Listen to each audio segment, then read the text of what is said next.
السلام علیکم ناظرین، آج کی ہماری ویڈیو ان لوگوں کے لیے خوشخبری ہے جو خودکشی کرنا چاہتے ہیں۔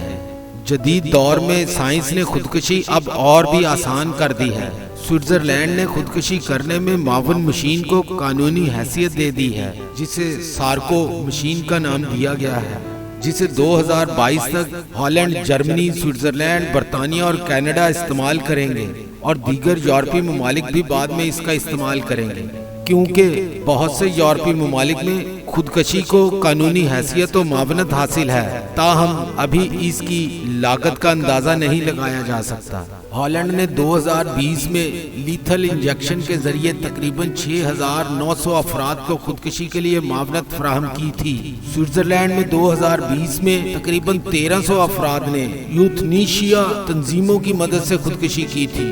یہ 3D پرنٹڈ مشین تابوت نما کیپسول ہے، جس میں کھڑکیاں ہیں اور جسے مریض کی پسندیدہ جگہ بھی لے جایا جا سکتا ہے۔ اسے یورپی ڈاکٹر فلپ نے بنایا ہے، جو غیر منافع بخش تنظیم ایگزٹ انٹرنیشنل کے ڈائریکٹر ہیں، اور انہیں ڈاکٹر ڈیتھ بھی کہا جاتا ہے۔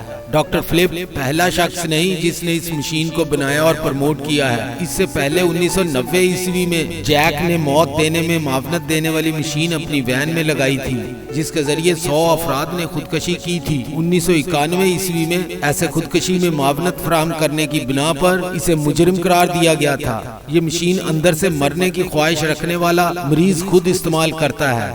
اس موت کے کیپسول میں مریض آرام سے لیٹ کر پہلے کچھ سوالات کے جوابات ریکارڈ کرواتا ہے، پھر بٹن دبا کر اپنے آپ کو بغیر درد و تکلیف کے مارنے کے لیے تیار ہو جاتا ہے۔ بٹن دباتے ہی موت ہائپوکیسیا اور ہائپوکیپنیا کے ذریعے نائٹروجن گیس کی مقدار بڑھنے اور آکسیجن گیس کی سطح 1 سے 21% تک کم ہو جانے کی وجہ سے واقع ہو جاتی ہے، جس میں تقریباً 30 سیکنڈ لگتے ہیں۔ رائٹ ٹو لائف UK کی ممبر کیتھرین رابنسن کا اس مشین کے بارے میں کہنا ہے کہ یہ ڈارک ایج کی سائنس فکشن ناول کی طرح ہے اور سوئٹزرلینڈ کے لیے ایک بدنما کالا دھبا ہے۔ اب سوئٹزرلینڈ موت کے سوداگر کی صورت پہچانا جائے گا۔ تو ناظرین، ہے نا مفید معلومات؟ تو اس طرح کی مزید معلوماتی ویڈیوز دیکھنے کے لیے جڑے رہیے writer and researcher T V کے ساتھ۔ اپنے میزبان writer and researcher T V کو اجازت دیجیے۔ فی امان اللہ، خدا حافظ۔